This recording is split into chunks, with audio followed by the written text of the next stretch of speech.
And the beginning experience that you have is the experience of dying, which is why it's called the Ayahuasca, the vine of death, because it brings you to face with the loss of everything that you considered important.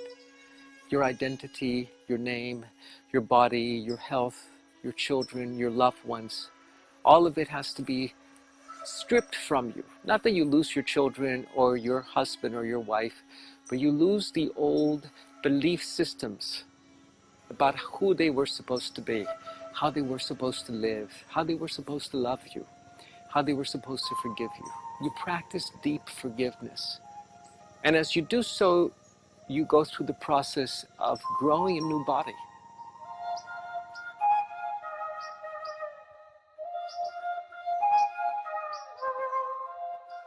There are three important elements to a ceremony. The first one is the setting, the place, the Amazon. The second is the shaman, the master that you're working with. And the third is the plant substances.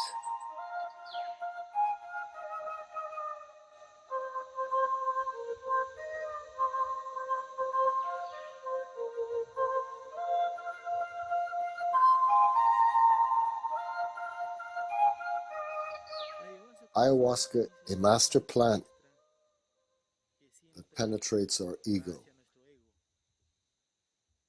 We have to lower our heads, work with humbleness, and with our hearts. We are used to feeling superior to others, so when we become conscious of the plant's message, we quit this state and start working on finding humbleness and the ability to give. We also deal with forgiveness. Often we say, "I forgive you," but we don't really feel it in our hearts. We're just saying it.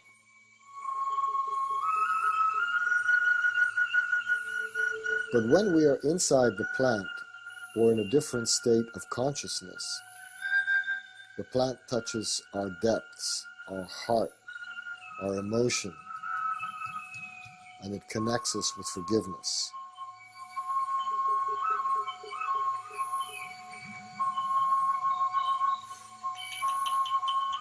Ayahuasca cannot be prepared in a house. It has to be prepared in the open space without covering the pot. As it boils, it conveys all of its healing power, its energetic potential, and the master who cooks it is fasting and smoking a pipe, blowing its smoke into the pot to give it strength and power. The shamans seem to just embody that richness of Pachamama, and they had so much love and so much welcome. And when they spoke about their preparation and how long they had studied the plants and talked with the spirits of the ayahuasca and the spirits of the jungle, it was so moving.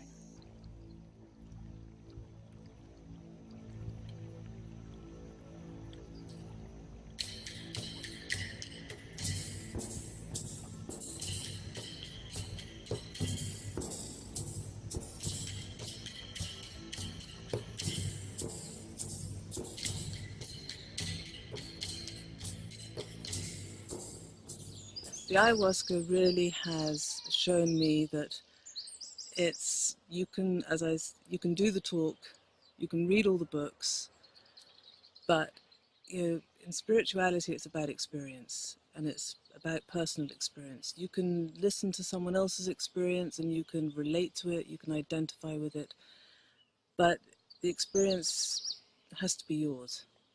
And that is possibly the biggest gift that ayahuasca has given me, is to actually have the opportunity to feel, not just understand.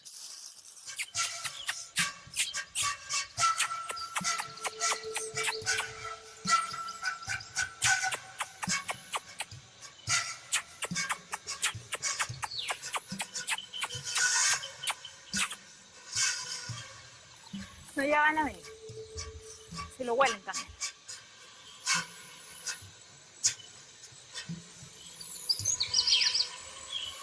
The chemical structure of the ayahuasca is identical to serotonin. Serotonin is the most common neurotransmitter in the brain and nervous system. The serotonin analog is called dimethyltryptamine, and it comes from a plant known as the chacruna that is mixed with the ayahuasca, which is a vine that grows down from very tall trees.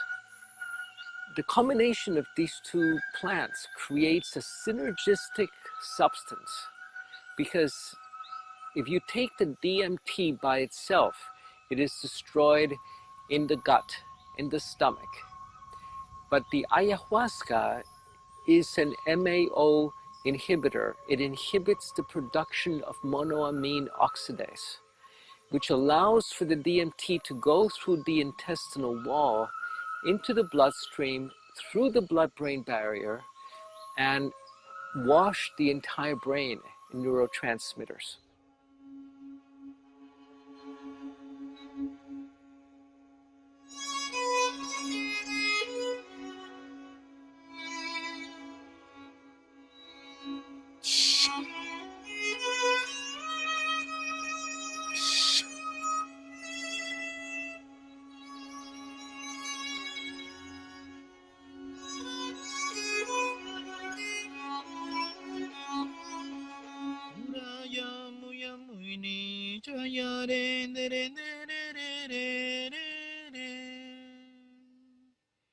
Medicina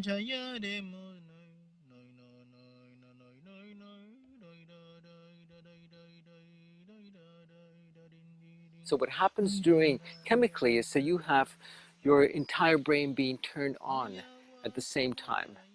And not only the more primitive brain that operates most commonly, which is what is known as the reptilian brain, which regulates our respiration, our autonomic body functions like heart rate and body temperature, and which is very instinctual. It wants to eat and reproduce.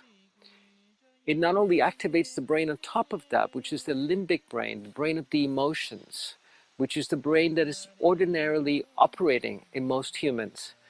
And this brain has 4 fundamental programs that are called the 4 F's, that are fear, feeding, fighting, and fornicating. So we're able to rise above the need to hoard food, to be gluttonous, the need to have companionship so that we don't feel lonely. We rise above the functioning of this Neanderthal brain and are able to access higher brain function.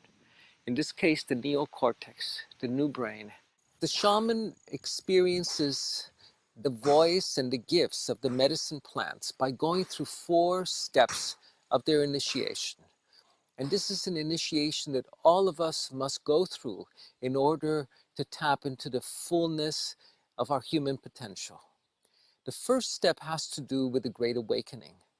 The Great Awakening has to do with the realization of your mortality, of the fact that you will die. The Great Awakening has to do with the realization that we have been living small and narrow-minded lives.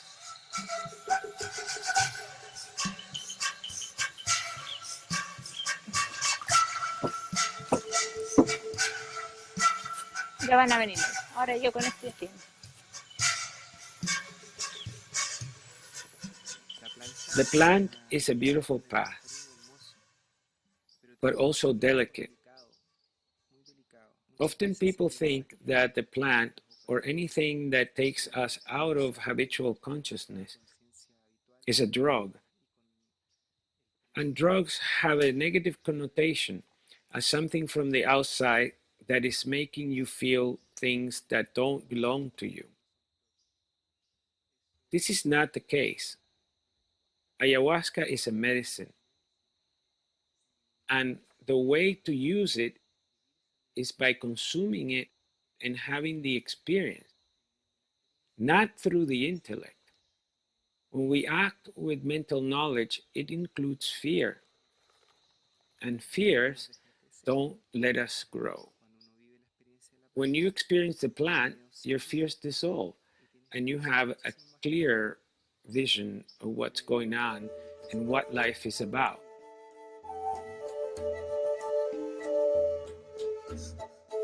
When somebody comes to take the plant for the first time, they always fear what will happen to them if they go into this different state of consciousness. Some people call it a space of madness. How will I get out? It's important to trust that the person who is assisting you and giving you the plant will help you overcome these fears.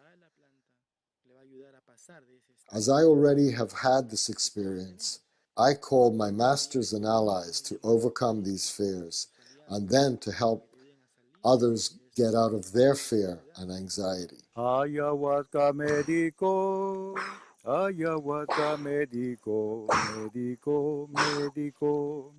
Ayahuasca médico, médico, médico, médico, médico. Como puedes ver, As you can see, this act I have just performed protects your body. With the pipe and the tobacco, I blow all the negative energy from your body.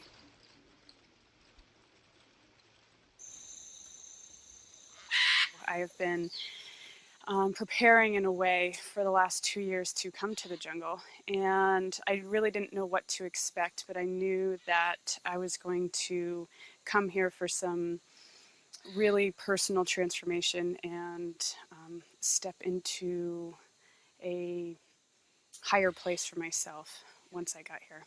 The high shamans of the Amazon recognize 9 dimensions of consciousness.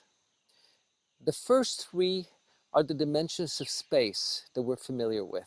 The first few times you might experience colors, kaleidoscopic visions, and you might not understand much of what that all means. But with time, you realize that everything has a meaning. Everything that is shown to you has a meaning. And also with time, you learn to hear the voices behind the medicine. One of the main voices is the voice of the ayahuasca.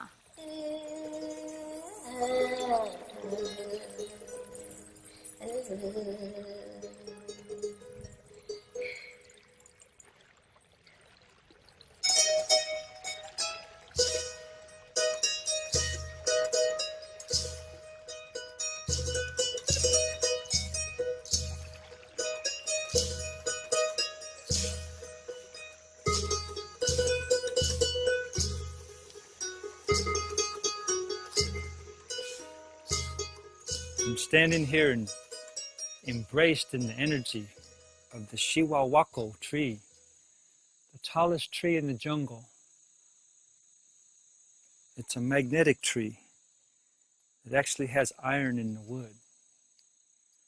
Such a marvelous thing. So many marvelous plants here in this beautiful jungle. The Chihuahuaco, Lupuna. Lupuna is the feminine version of this tree.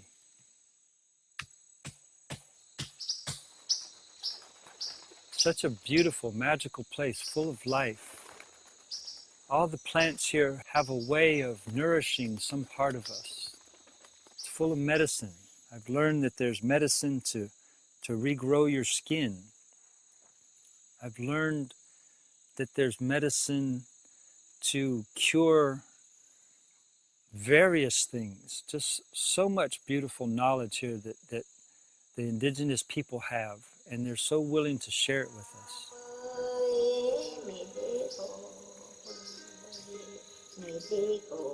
The ayahuasca showed me incredible things in terms of the fabric of space-time, which was such a vision, such a revelation, such a gift. I was shown life evolving from the Amazon, from the earth, and I've shown at all levels, at the microscopic level, right up through trees to reptiles. It was a beautiful vision of evolution taking place. Our more primitive Neanderthal brain operates on the basis of belief. It is the brain of religion. Our more recent neocortex is the brain of science and spirituality. The primitive brain has set beliefs about the way that the world and reality works. And these beliefs become self-fulfilling prophecies. These are beliefs that we acquired in our infancy about the nature of love, of scarcity, of abundance, of safety in the world, of intimacy, that we're not able to heal. These beliefs were installed in neural networks in our limbic brain, in a region in the brain known as the hippocampus. Because neurons that fire together wire together. And it's very difficult to rewire the brain simply by changing our minds, by changing the way we think about something. During the jungle ceremonies, what happens is that we activate the entire brain, and we're able to override these very primitive neural networks, these information superhighways that keep us experiencing the world the same way over and over again. And when we do so, we're able to break out of the grip of this Neanderthal brain and experience illumination, enlightenment, samadhi. This is a very seductive aspect of the ayahuasca ceremony, is that it's tremendously insightful. The role of the shaman is to help the individual integrate, bring that insight back into their lives and into the world, so that they can grow corn with it, so that it can be practical, so that it's not simply a revelation, but so that the shamans identify dimensions or levels that they work with, which are really progressively more subtle brain states that we're able to access. So to come and be in their presence and meet the shaman was wonderful, and to hear their stories of how they have become masters of the ayahuasca ceremony was beautiful, and to be in their presence and work with such beautiful people who know the plant medicine so well, who live the plant medicine, was an amazing experience. When I came the first time, I have gone through a very sad period of my life, and the jungle showed me the way back to joy, happiness, in a way, the way back to the garden, to the mother, to the sacred feminine. I had gone through a period of feeling disconnected from the divine, from something bigger than me that could hold me. I felt very lonely in my life, and when I came here, the jungle gave me back sweetness, kindness, and I felt held again for the first time in a long time.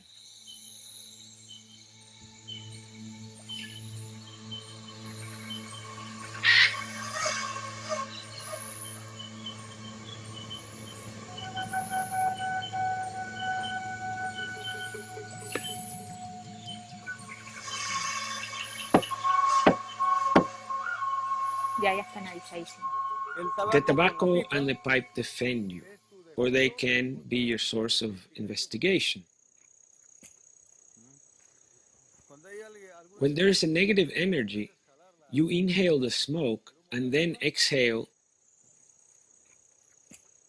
like rejecting something you don't want, like defending yourself. The tobacco works hand in hand with Dr. Ayahuasca. It is compatible with all doctors, all spirits, all the main elements. The tobacco is multiple and very necessary for all kinds of healing, either for health, luck, work, finances, or love.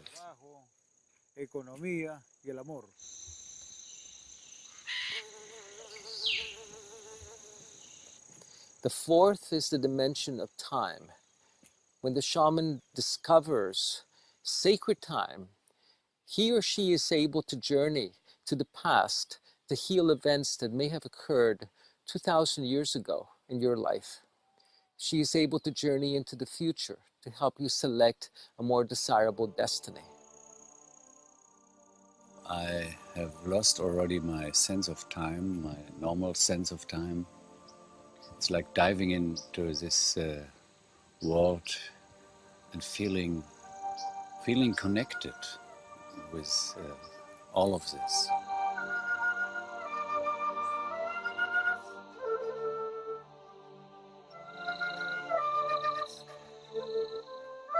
Everybody should always be evaluated before the ayahuasca process. If the person has a strong trauma or is taking antidepressants or has a chronic disease or cancer or heart problems, this has to be discussed previously to avoid any further problems. I usually administer the plant very moderately so that people can feel confident, feel how it enters their bodies, feel their emotions and mind, and not feel blocked. This way, little by little, people feel they are moving forwards and can see what's troubling them.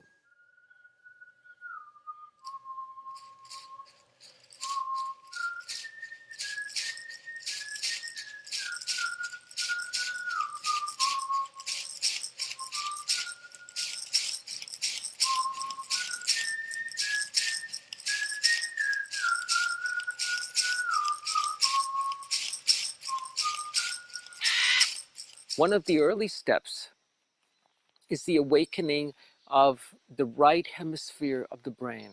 It's associated with our intuition. It's what we tap into when we have hunches, insights, intuitions about something. Well, when you awaken this brain, you awaken the voices of all of nature. Then we get the corpus callosum involved, which is that bridge between the left and the right brain hemisphere, between the scientific brain and the intuitive brain. And we are able to experience the first stages of illumination, of whole brain thinking. Initiation is what life brings you to. It's not what you do in the Amazon. Your initiation happens with your lover, with your partner, with your work, at your home. It's life brings you to it. Love brings you to it. Sometimes we're brought to initiation through crisis, through health crisis, or an accident even.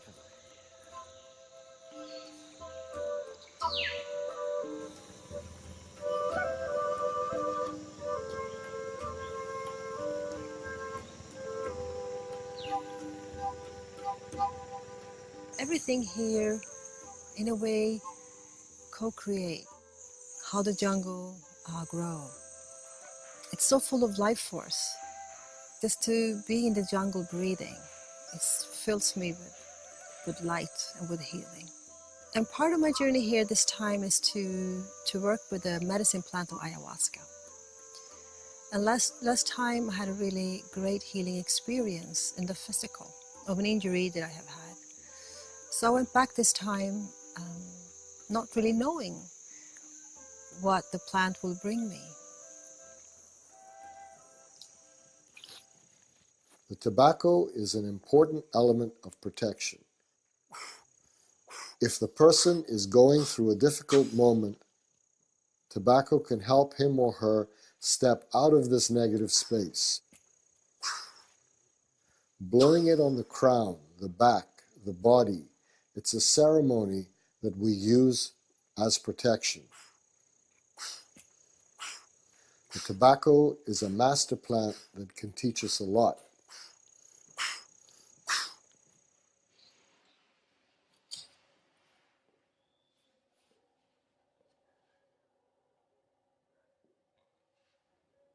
So the master herbalist cooks together the chacuruna and the ayahuasca, but always calling on the spirits of the plants, honoring them. So when you take the brew, you're not just taking the chemicals of the plant, you enter communion with the spirits of those plants, and then they give you the access to the spirits of the jungle.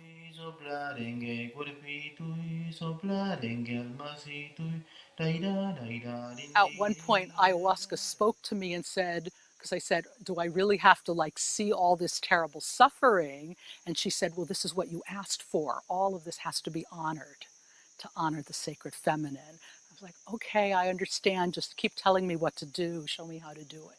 So she just kept showing me all these different things. And then Pachamama came in and she said, and now we have to give birth to all of this, to all the wounding of the feminine, and really honor it, because that's what's necessary to really experience the sacred feminine. As you acquire mastery with the plant medicine and the ceremonies, you step into what the shamans refer to as the eighth dimension. As the eighth dimension, where you meet luminous beings, the Christ, the Buddha, angels and archangels. At this point, we're beginning to awaken the prefrontal lobes of the brain, are associated with visionary thinking, with vision, with the ability to participate in creation, in assisting spirit in creating the world. And you begin, of course, by creating your own world, by creating peace in your life and your family, by creating pure air and pure water around you that you drink and that you breathe, by creating harmony, by creating beauty in your life, in your family.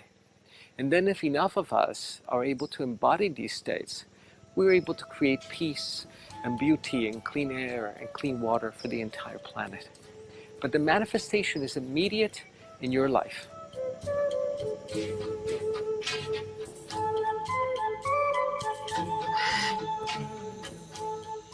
I was led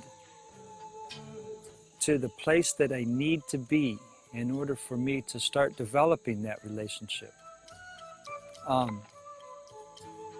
And as I said, it was so comfortable. When I started to have the visions, the colors were so beautiful and just so soothing and nothing uncomfortable about it at all. It was very relaxing. I sat there in total bliss, watching and feeling my body get lighter and lighter. And when I moved past that, I realized that was only the beginning. It was the introduction.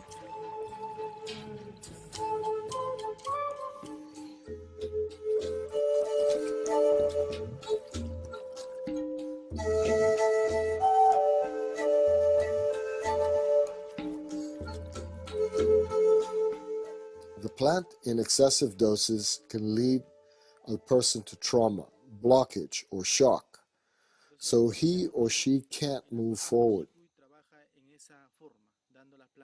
So I work with it in small doses, moderately, feeling what is troubling the person.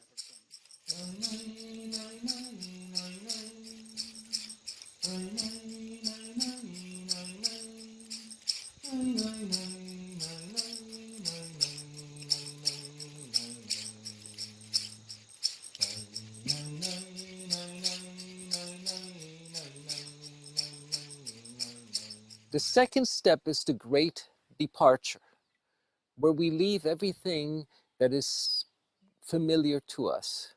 This is the step that the Buddha took, that Siddhartha took, when he realized that he could not become an awakened being by living in the comforts of his father's palace. He had to go and become a wandering monk, a beggar, until he was able to discover his Buddhahood. Ayahuasca means the vine of death, the rope of death, if you wish. And I realized that it was because it would take you to the death of your ego, the death of that persona that you thought you were. And it takes you through your own death so you can be reborn, so you can experience rebirth.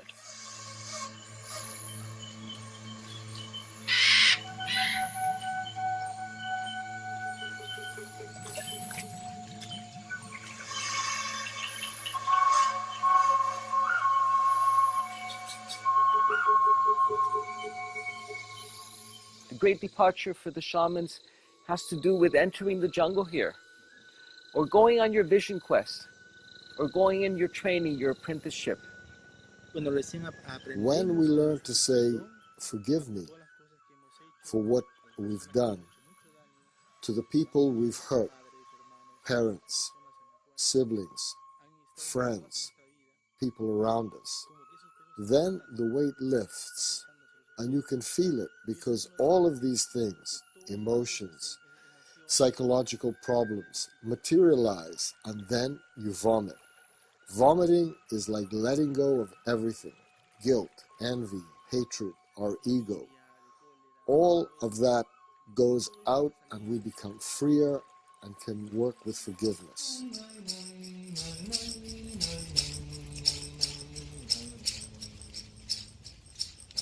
The last couple of nights have been reminding me how to let go of the intellect and the ego. So I've always come to an ayahuasca session with a fair amount of trepidation and fear of what was going to happen in the session. And that was mainly because I was using judgment, I was using my mind and wanting to stay in control. I really got an opportunity to observe where my fear was in my body and just to let to work with the ayahuasca and not try and slow it down or, oh, I don't want to go there. And by working with it, I actually released, I think, lifelong, but you release at a cellular level. You don't just release in, oh, I get it. It's not aha moments for me. It's just releasing, and then it lets you fly and fly and fly.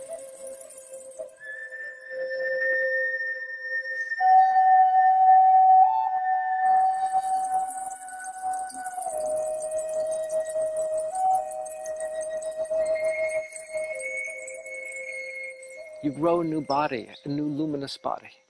The shamans in the Amazon speak of this as the jaguar body. As the jaguar body that is able to step between this world, the physical world, and the world of spirit. You know the way back to the world of spirit. You're no longer bound to matter. You're no longer bound to time. You're no longer haunted or stalked by death.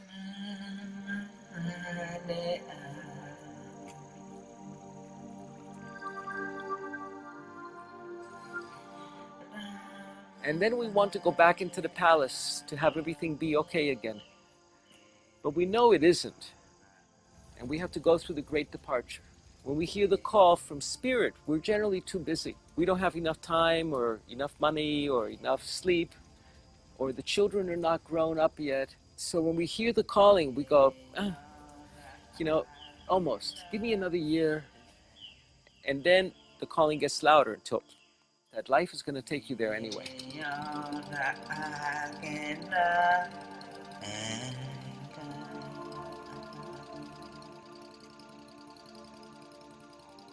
The fifth dimension is the dream time, where we become conscious of our dreams, of the fact that we're dreaming all the time. And you are able to be fully awake even while asleep, instead of being fully asleep even while awake, like most of us are.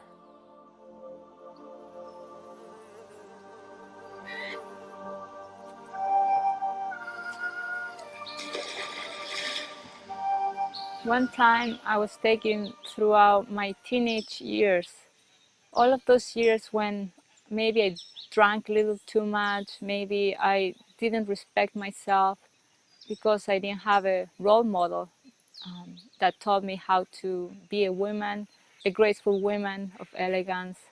So I was shown all of the times that I did dishonor myself, that I disrespected myself, when I compromised myself, my soul, my values. There I was, clean and pure again from those years.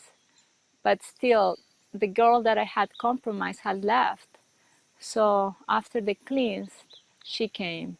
It was a beautiful 17-year-old girl that liked to dance and sing, and that helped me recover all of my joy.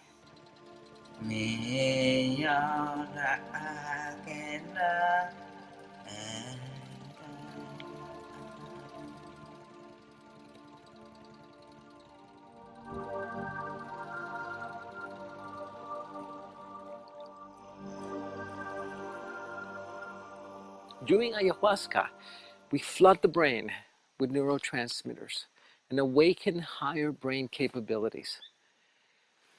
But not only that, what happens also is that we're able to grow new brain cells for fundamental programs of fear, of feeding, of hoarding, of fighting, of violence, of predatory sexuality, are no longer in the driver's seat. They're no longer guiding our experience.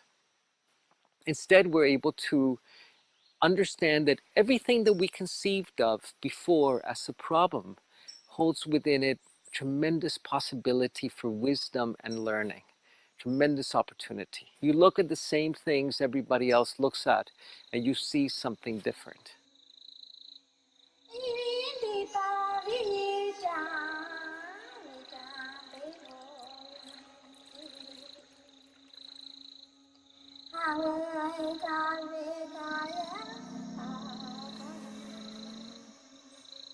This is by far the most beautiful work I've ever done. It's in my quest to work with the healing arts, I've always looked for the one thing that would help people the most.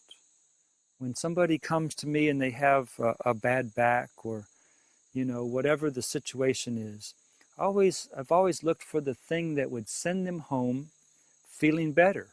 Not necessarily so they have to come back and come back and come back again, but to actually go home knowing that everything is okay.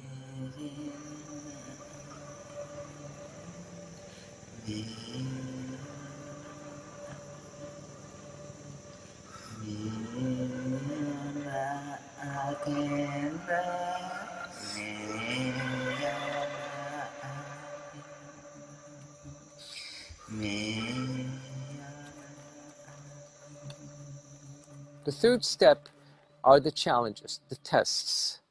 You must come to meet your fear in order to step beyond fear. You must come to meet the war that rages within you in order to reach a truce and practice peace. The shaman does this by awakening her vision, his vision. And the shamanic vision is possible only when you're willing to look deeply inside yourself, to recognize both your darkness and your light, to recognize your ability to heal and your ability to kill, to recognize the fact that you have the power to destroy and the power to create, and to choose to create, to choose to practice peace, to choose to practice fearlessness in every single one of your actions.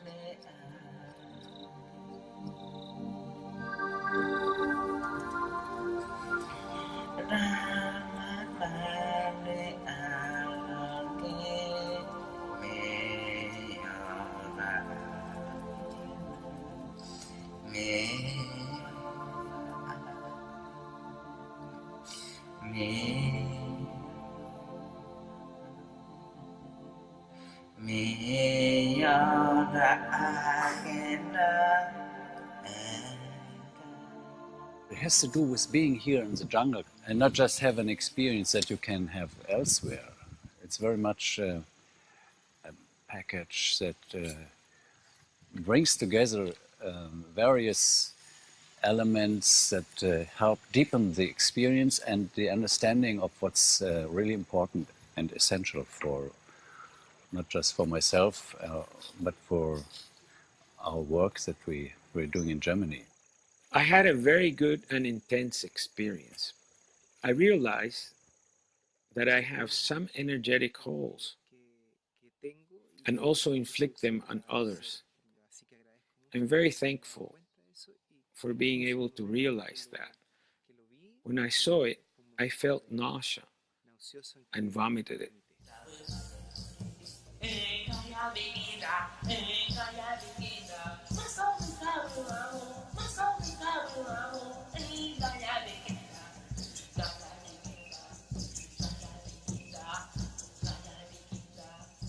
The beauty with the plant medicine is that it takes you really where you need to be, not always where you want to go.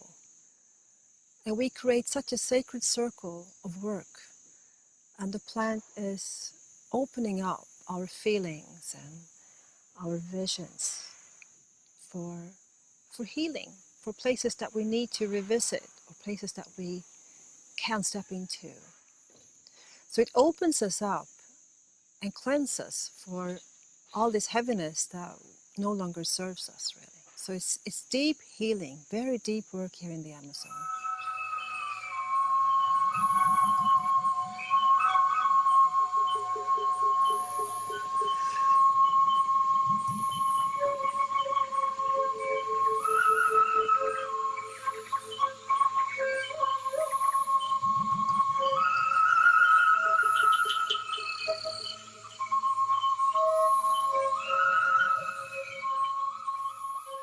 The sixth level is the domain of the spiritual beings, of the spirit animals, of the spirit of the jaguar, of the eagle, of the serpent, of the luminous beings that come to you when you call them. And these are not the spirits of the dead. These belong in a much lower domain. These are the spirits of the medicine men and women that have defeated death, that have stepped outside of time, and that live in infinity. They come when you summon them to help you to heal. They come to help you to bring vision, and they come to help you to bring energy and power to somebody who might be in need. I had an opportunity to step outside of time and go back to a moment just a little before my mother passed away. I remember walking into the house and like I always did, just coming in like, just another day. And my mother was standing in front of me and she kind of collapsed backwards just a little bit, thinking that, I think she wanted me to hug her. And so all this time I've been feeling like that was a missed opportunity to show her my love. And so during the ceremony, I was actually able to relive that. And instead of walking by, I embraced her and I held her so sweetly in my arms so that she could feel all of the love and all of the gratitude that I have for her. And I really feel like it made a difference. On the way back from the beach, as we were crossing over on the boat, one of my beautiful sisters was leaning her head on my shoulder. I thought she was sleeping. And all of a sudden she looks up at me and she says, "John, your mother loves you. In her eyes, you're the perfect child." It was a way of validating my whole experience.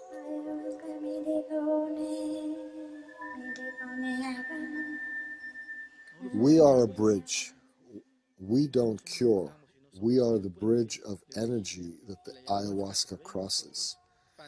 We give the person that healing information, and we are also joined by our allies, by the spirits of plants, of our masters that come to protect us and help us heal the person who is in a fairly critical state at that moment.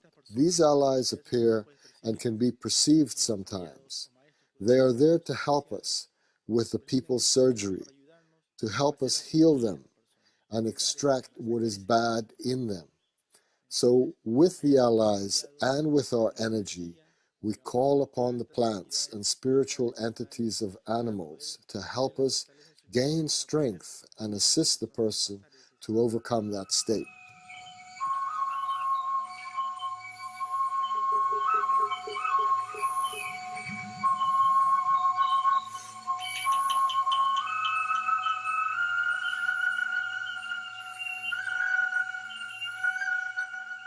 It's a lot of teaching and information that comes.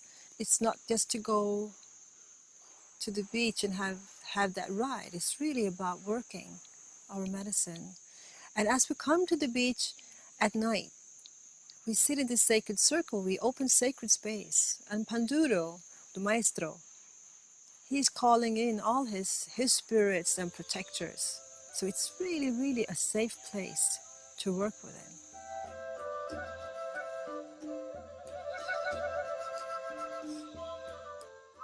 The seventh realm is the domain of all of the archetypal forces, including the forces of nature, of gravity, of electromagnetism, the great forces that mold and shape our universe. These are the forces that physicists have identified, the four fundamental forces of physics.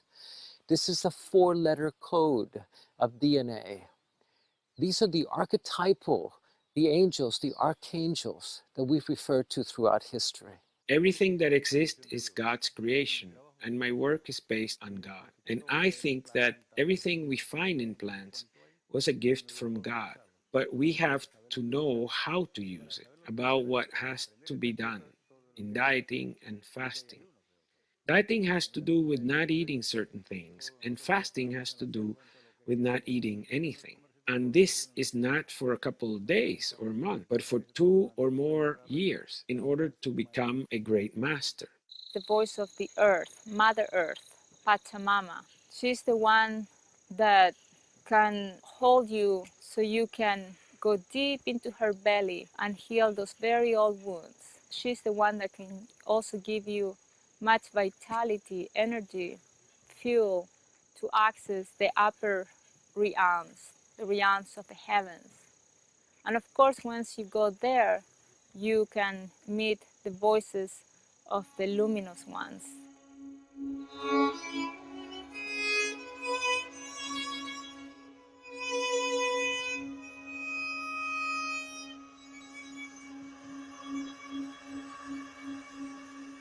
The shamans report that they can speak to the Mother Earth, to the Pachamama, that they can talk to the plant, to the ayahuasca, that they can speak to the spirit of the jaguar, that they can talk to the archangels, and they can hear their voices, and their voices respond to any question that they have.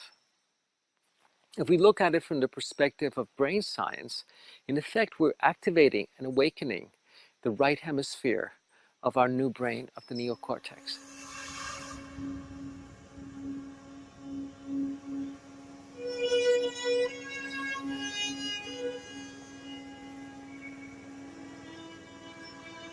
So, for those of you that have a longing or calling for the Amazon, come.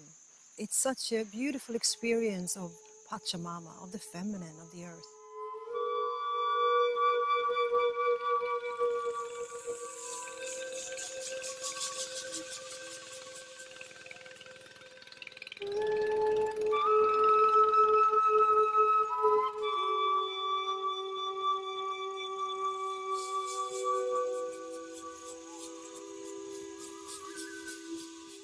The fourth step in initiation is returning back to our homes and our communities with gifts that we're ready and willing to share with others with humility. The gift that the Buddha brought us were the gifts of the Four Noble Truths, that it's possible to heal suffering. The gifts that Christ brought back to us were the gifts of loving our neighbor like we love ourselves, the practice of compassion, of turning the other cheek. We have to become living examples of who we can become as humans, of who humanity is becoming 10,000 years from now. We can embody that today, but we must bring these gifts back to others. They cannot remain only as personal discoveries and realizations. These are the boons, the great medicine gifts that the shaman brings back to her community.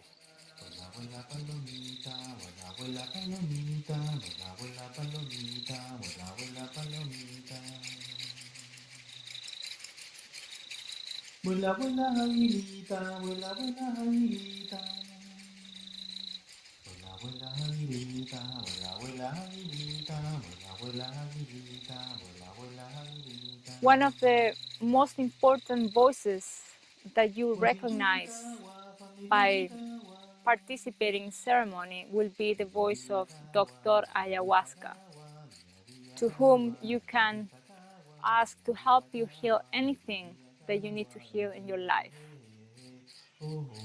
And the other very important voice is the voice of the earth, Mother Earth, Pachamama, who is in a way the director of the ceremony, the one that always has the last word.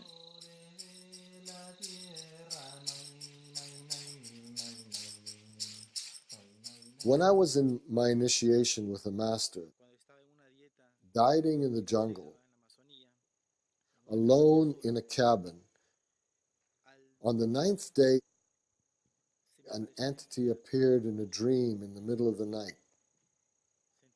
I felt the spirit coming to me, to my chest, and then it opened it, and something came into my body. I woke up abruptly and could feel a huge energy filling that side of my heart. Energy to give and share. I felt really happy having acquired a spiritual knowledge and energy, a feeling of the plant and the earth. When I told my master, who arrived the following day, he said, "You have accepted that the plant comes into you and the plant will work through you when you do your work. You call the spirits of the plant, and they will assist you so that you can work with people.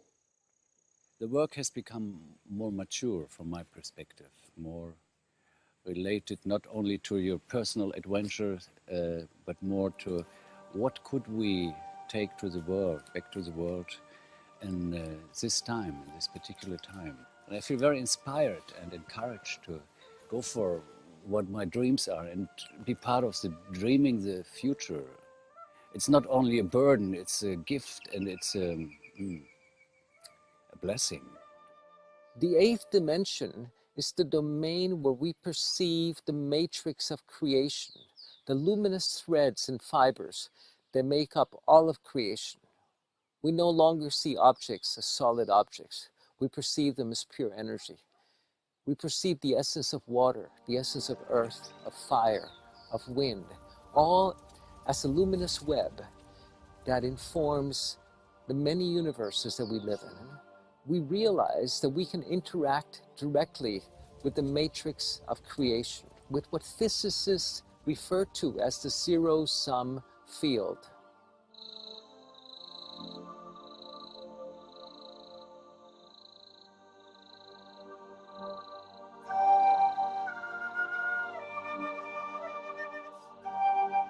In accordance with the capacity of each master, we work in the 6th, 7th, or 8th dimension.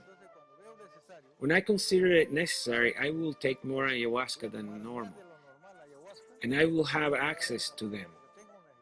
If I need to analyze certain things, where to ask for divine help, for somebody's sake, a man or a woman.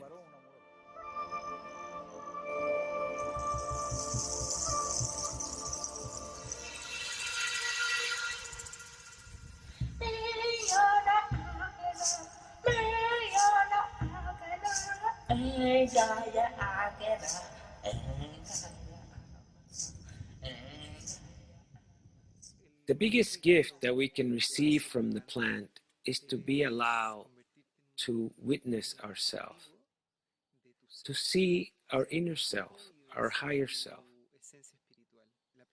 The plant allows you to experience dimensions of your interior and your higher self in a very respectful way.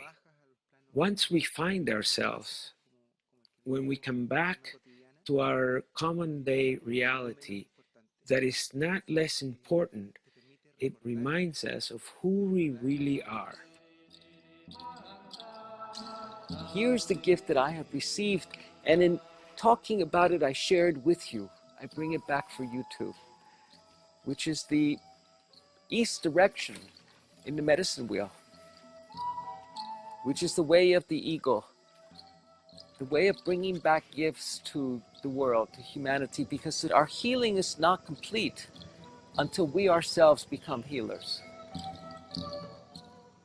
Was in another evening of ceremony where I had gone in with my intention was to be shown love and to see what love is and to journey through some of those difficult places that I have going on and to find some answers and some peace with them. And I had a phoenix come into my heart center and clear it out, and I had asked for any unnecessary protections and blocks in my heart center to be removed. And this phoenix came in and it dove into my heart chakra and came out, and it came back into my heart chakra, and it kept going deeper and deeper until it was fully cleared out my heart center. And then I had a dialogue with the ayahuasca, and she said to me, go ahead and open your heart. And so I opened my heart center, and she said, open it even bigger. And I was able to open it bigger. And she said, open yourself even bigger. And I could open bigger. And she just kept encouraging me to continue to open that heart center until it was as big as it could go. And it was beautiful and pink and white and green. And I was so filled with love and gratitude.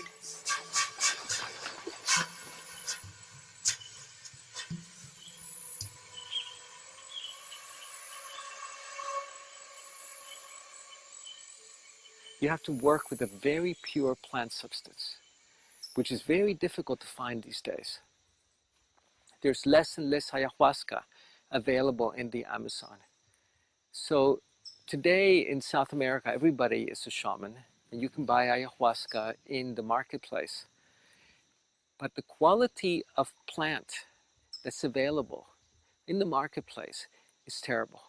It is mixed with other psychoactive substances that actually interfere with the healing of the brain, with the elimination of trauma, with the deactivating of these primal neural networks that keep scripting our reality. So it's very important to know the quality of the plant you work with. In the same way that you can buy $8 wine or wine that costs hundreds of dollars, the quality of the ayahuasca is essential, and it should only contain 2 ingredients: the ayahuasca, the vine, and the chacuruna, which is the one that brings the DMT. It is important to know who is giving you the ayahuasca, the background of the person. Then you can have the trust to offer your energy to transcend and heal. And the plant is not a demon. It is an acknowledgement of the process of healing, of opening, of stepping into a space in which we can feel more comfortable, know ourselves better in order to be better people, better to others and help them, and also to be more stable, more autonomous. We need to have faith in this so that the plant can help us step out of this space in which we are enclosed. We can know ourselves better, lower our minds into the heart, and be able to see and feel with our hearts.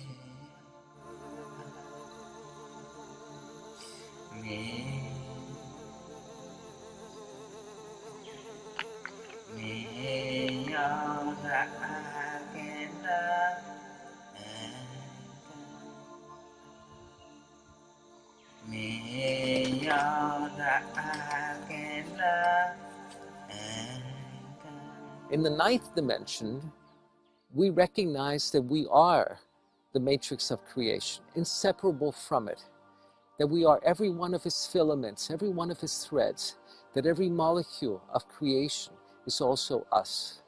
Here is where we acquire our godlike, our divine nature, where we're able to dream the world into being, where we can complete the act of creation itself.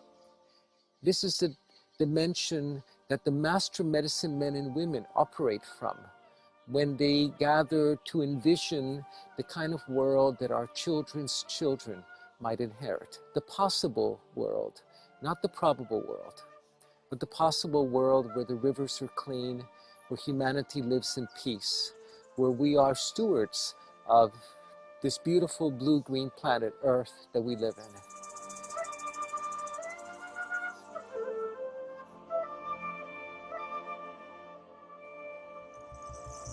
In the jungle, I have recovered my soul. I have cleansed myself from all toxic relationships in my life.